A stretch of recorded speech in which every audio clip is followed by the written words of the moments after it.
Bismillahirrahmanirrahim. Assalamualaikum warahmatullahi wabarakatuh. Waalaikumsalam warahmatullahi wabarakatuh.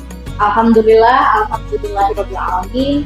Wassalatu wassalamu ala asrofil anbiya'i wal mursalin wa ala alihi wa ashabihi ajma'in. Amma ba'du. Puji syukur kehadirat Allah Subhanahu wa taala, Tuhan yang Maha Esa, karena kita sudah dipertemukan kembali dengan bulan yang penuh berkah ini.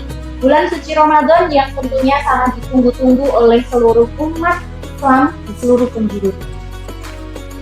Salawat serta salam semoga tetap tercurahkan kepada junjungan kita Nabi besar Muhammad Sallallahu Alaihi Wasallam yang nantinya akan sangat kita tunggu-tunggu syafaatnya di dunia.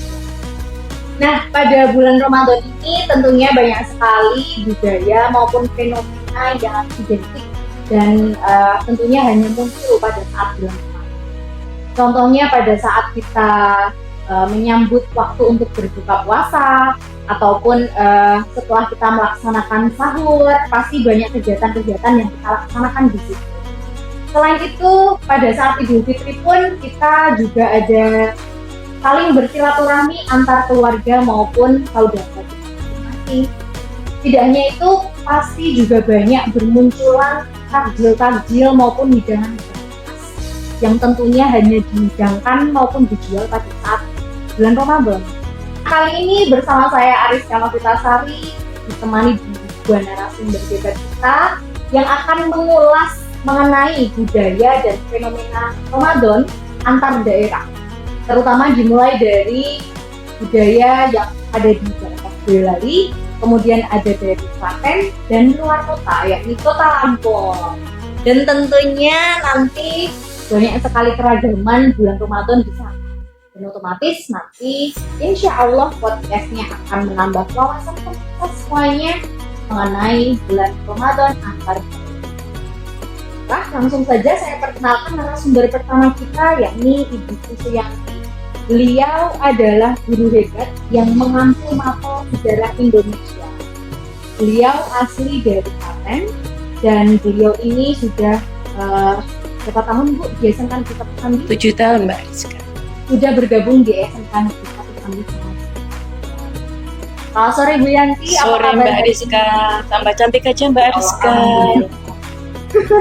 Kemudian selanjutnya kita pindah ke narasumber kedua kita, guru yang tidak kalah hebatnya, guru yang sangat totalitas dan keren dalam mengajar.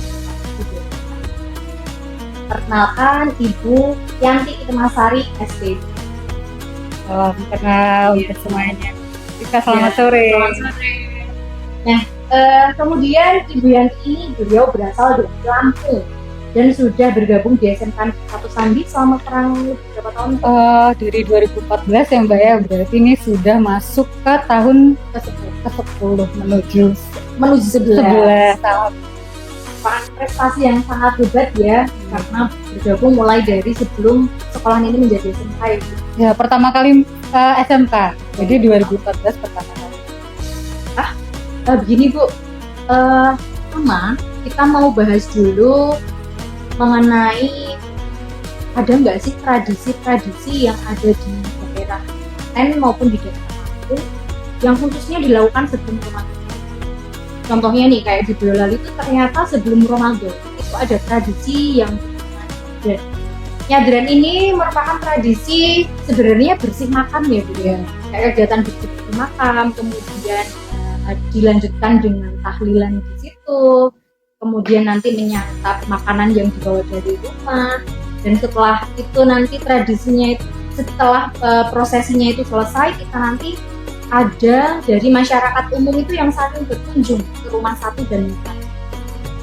Yang terutama di situ nanti disediakan banyak sekali hidangan khas, hidangan tradisional khas Boyolali. Kalau di daerah Klaten maupun Lampung, Sila dulu ini. Saya dulu ya. Firman. Kalau di Lampung sebenarnya ada hampir sama dengan daerah Boyolali ya. Kalau nggak salah, kalau mandi bersama itu apa namanya? Padusan. Ya. Di sini ada padusan. Nah, kalau di Lampung itu namanya blangkihan. Blangkihan. Agak sulit nyebutnya karena aksara Lampung itu tidak ada huruf H. Adanya K, K, ini K dan H. Jadi Jaiyah ya, Bu, ya? bacanya Blangkihan.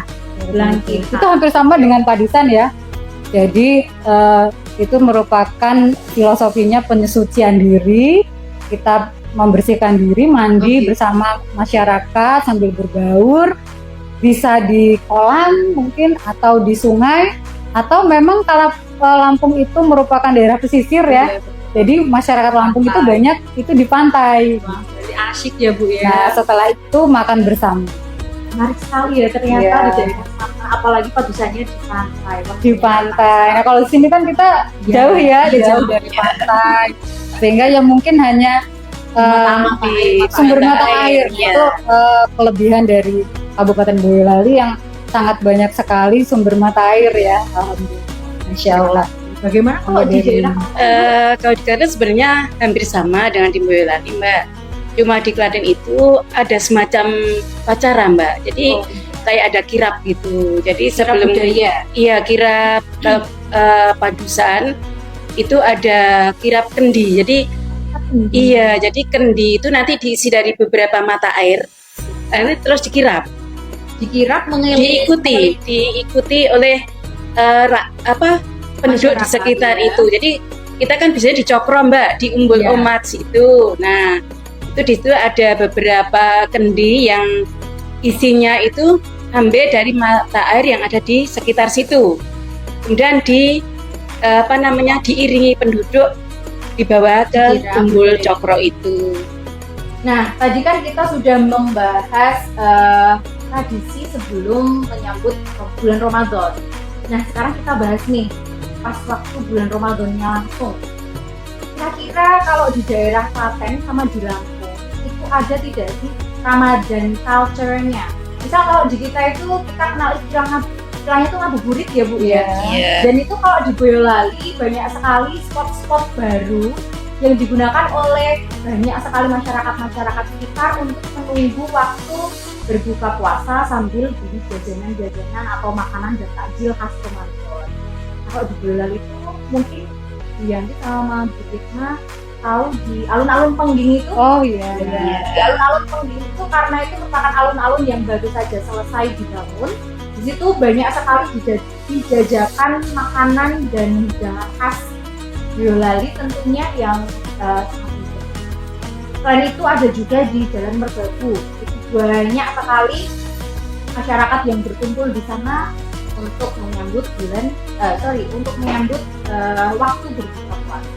Kalau di Lampung bisa visualisasikan Bu, apakah mereka juga melakukan itu atau tidak? Iya, terima kasih. Jadi kalau di Lampung itu tradisi selama Ramadan ini dari habis sahur dulu ya. Kalau tadi kan Mbak Rizka tanya tentang ngabuburit. Saya ingin cerita sedikit tentang kebiasaan masyarakat di Lampung, khususnya di Bandar Lampung, karena kebetulan saya domisilinya di Bandar Lampung. Itu kebiasaannya setelah sahur itu ada istilahnya maraton. Padahal kalau maraton itu sendiri kan sebenarnya lari. Nah, tapi di sana itu kalau pagi setelah sahur, kemudian sholat subuh, setelah itu tadarus, para tetangga muda-mudi, anak-anak, baik orang tua itu saling memanggil. Saling memanggil untuk supaya keluar rumah, dan kita itu maraton istilahnya gitu. Padahal maraton tuh jadi jalan Mungkin kayak jalan pagi gitu ya. menuju satu spot tertentu. Nah, kalau kebetulan saya di Bandar Lampung itu di stadion. Jadi kita ke stadion kemudian lari, berolahraga. Jadi positif sekali gitu. Dan kalau saya ingat puasa dulu itu kayaknya kok nggak ada capeknya ya. Iya, betul. Padahal kalau sekarang itu baru jam 10, jam 11 gitu aja kita udah lemes gitu ya. Padahal kalau saya ingat dulu itu kok bisa kuat hari terus sambil berolahraga. Mungkin ini Bu, karena bukan vibes-nya yang berbeda, tapi karena kita tambah tua. Faktor itu ya Mbak ya. Faktor itu tadi ya. Nah, itu kalau setelah sahur ya. Kemudian pada saat dari pagi sampai sore aktivitas biasa, kemudian mulai jam 4:30 itu ya sama mungkin seperti di Boyolali ya. Jadi para muda-mudi terutama itu ya ngabuburit, biasanya motoran, kemudian ke pantai karena memang nggak jauh dari pantai itu sambil menikmati sunset. Ya Rasa itu. sampai sini loh Bu itu. Iya. Iya. Terasa bisa dibayangkan ya. Ya, bagaimana kalau di Klaten? Apakah sama? Sebenarnya kalau di Klaten hampir sama sih, cuma view-nya yang berbeda Mbak. Iya. Kalau di Klaten itu biasanya kan anak-anak muda itu ngabuburitnya di Rawojombor Mbak. Iya, di Rawojombor itu. Di situ kan kita juga sama sebenarnya lihat sunsetnya di situ. Terus kita sambil menikmati pedagang kecil yang ada di sekitar situ. Misalnya kita pesen mie ayam dulu atau apa gitu. Nah sambil menunggu waktu berbuka. Berarti itu tempatnya juga indah. Iya Nah, Mbak. Tambah lagi dengan mungkin harganya juga lebih terjangkau ya. Iya Bu? lebih murah. Iya. Betul banget Bu. Tambah wawasan. Ya, Lalu bagaimana Bu? Misal kalau makanan khas ketika pada saat Idul Fitri maupun Ramadan itu kalau di daerah Boyolali pasti Bu Yanti juga sudah tahu ya. Bedanya apa sih Bu? Kalau yang di Boyolali sama Lampung itu ada nggak makanan yang benar-benar satu spesifik hanya ada ketika waktu Lebaran? Itu ada nggak? ada hidangan khasnya itu namanya segubal. Jadi Apa segubal itu makanan yang terbuat dari ketan, kemudian dibungkus dengan daun pisang, per saf-saf, kemudian ada yang dibakar, ada yang dikukus. Oh itu Gitu. berarti yang dimasak itu bentuknya cair dulu. Ketan, jadi Oh, tepung ketan. ketan, Oh, tepung beras ketan. beras Beras ketan Kayak kupat gitu kalau di dengan sini mungkin ya. santan, kemudian dimasukkan ke dalam daun pisang. Gitu. Ya, ukurannya uangnya- kurang lebih Iya. segini ya.